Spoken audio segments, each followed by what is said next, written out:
Hello and welcome to another action figure review. It's been a while, but my name is Tyler G of Batman Figs on Instagram, as well as Batman TAS Figs here, and I'm also co-host of DC Figures and Collectibles, which is a podcast that covers all things DC figures, DC collectibles, pop culture, DC media, anything like that. We don't discriminate against Marvel too much, but we do even sometimes discuss that. So today we're looking at the Alex Ross inspired gold armor Wonder Woman from WW'84. And as you can see, you're probably looking like, oh man, she scales great with those Wonder Woman figures. Well, they're 8-inch figures from Beast Kingdom. And she's even still a little bit taller than them right now. But overall, I think the face paint is good. Let's see if I can drop this light. A little bit better. They do go heavy on the blush on her face on this one, and I did not get the regular version because the paint was awful overall, and the hair was pretty bad too. They had a lot of like blondish or caramel highlights, and this one kind of has hair. Also, take a good look at her.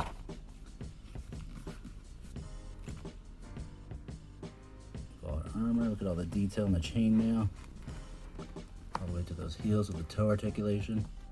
And this has all the same articulation as the other McFarlane figures: double knee, double elbow, diaphragm joint, good head movement. The shoulder pads go up. They're a pliable plastic so they don't impede the articulation. And even the wings are articulated. They have they plug in and they have a ball joint, which you could even see. You can see the seam of the joint right there.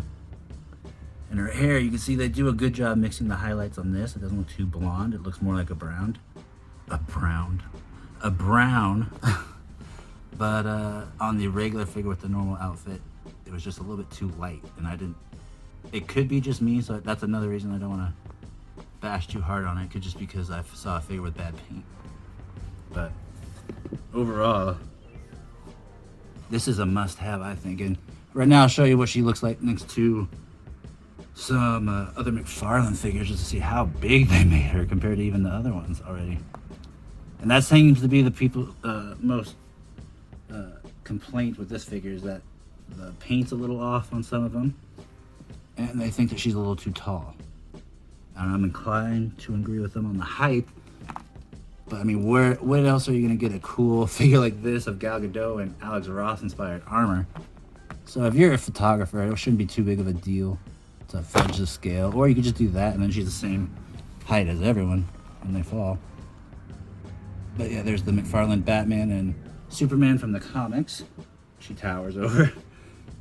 Let's put it next to someone with just as big but a little bit bigger wingspan than her, with the Hellbat. I'm gonna take off his wings because there's no way they'll get close to each other if I had them on. Come on. Gosh. Alright. So there, that makes more sense scale-wise. Then I'll also show you what she looks like next to another figure that's supposed to be a 7-inch scale. It is the DC Direct Nightfall Blue Batman. I hope you don't fall. Okay. So you can see that she is a really big, I would say 8.5-inch figure overall. Articulation's great. You have to, like I said, you have to look through the box. Hopefully you have a bunch of selections to choose from, and you can find one with the best paint on the face. The gold figure, I think, is a must-have. The regular suit, if you got good versions, like say this is the first version I got, the SH Figure Arts. Well, outside of the horrible Mattel one back in the day. But I'm having a great time posing these people to stand. You can see just how little. She's a true 6-inch scale, and you can see how much bigger the McFarlane one is. But hopefully you get a good taste of what the figure looks like, how it scales with any other figures you have. And yeah, I mean, Let's look how much bend she gets in her elbow.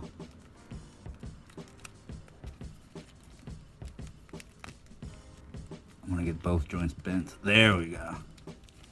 Oh, she could like play. Look like she could. Oh, let me tuck in my hair.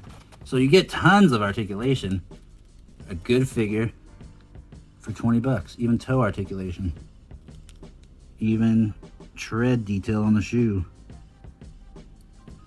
Oh yeah. There's the chainmail booty. But overall, I think it is a must-have. I know I already said that, but last thing before I wrap up, if you want to see pictures, head on to the link below to my Instagram.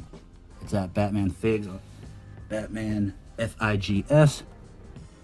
And you'll see more pictures there. And if you want to listen to DC Figures and Collectibles, I'll put a link for that below on audio as well as video. Hope you have a good day. If you have any questions, just shoot them to me in the comments or on Instagram. Talk to you later.